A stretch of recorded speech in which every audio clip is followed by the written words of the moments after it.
बुलंदशहर शीशपाल हत्याकांड मामले में डिबाई पुलिस का चौंकाने वाला खुलासा।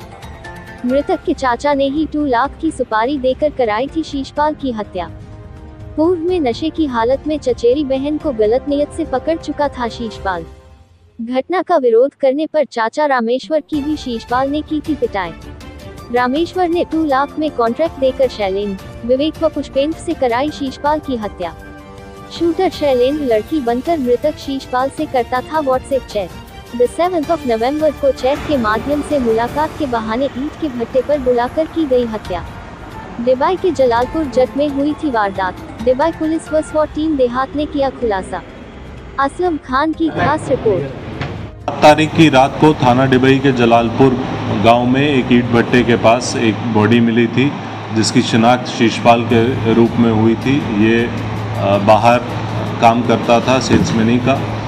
इसके शरीर पे चाकू के प्रहार दिख रहे थे और साथ ही साथ एक दुपट्टा भी मिला था, जिससे कि इसके गला दबाने की प्रयास की गई थी। इस घटना के अनावरण के लिए थाना डिबाई और देहात की SOG को लगाया गया था, जिनके द्वारा सफल अनावरण करते हुए आज 4 व्यक्तियों की गिरफ्तारी की गई है, जिसमें मृतक का चाचा और 3 अन्य लोग जिसको कि उसने सुपारी दी थी मारने की, वो गिरफ्तार हुए हैं।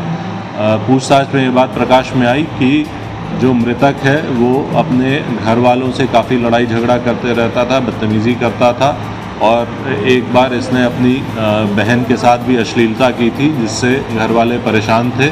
इससे क्षुब्ध होकर इसके चाचा ने इसको मारने की योजना बनाई और 3 लोगों को, जो कि अलीगढ़ के रहने वाले हैं, उनको पैसे दिए। लगभग 1 लाख रुपए इन 3 लोगों को दिए गए थे इसको मारने के लिए, जो कि पिछले 1 वर्ष से प्लानिंग ये कर रहे थे।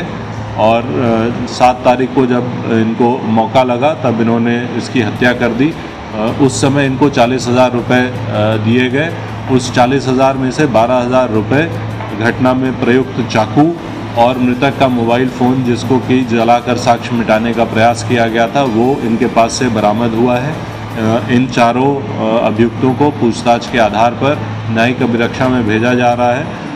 इस घटना को कारित करने के लिए इनमें से एक व्यक्ति शैलेंद्र ने अपनी वाइफ की फ़ोटो लगाकर एक व्हाट्सएप बनाया और उससे मृतक से बात करता था और उसको लुभा करके घटनास्थल पर बुलाया और ख़ुद वो चुन्नी पहन के वहाँ बैठा हुआ था। मृतक के वहाँ पहुँचते ही उसके और उसके साथियों द्वारा उस पर प्रहार किया गया, जिससे कि उसकी मृत्यु हुई।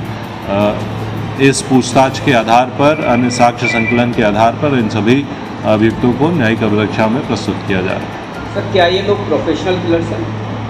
अब तक की पूछताछ और जानकारी के अनुसार इनका पूर्व का कोई आपराधिक इतिहास नहीं मिला है।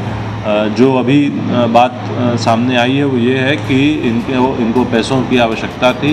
ये सब मजदूरी या फिर ऐसे दैनिक रोजगार वाला काम करते हैं, इनको पैसों की आवश्यकता थी और उसी के आधार पर इन्होंने ये घटना कारित की।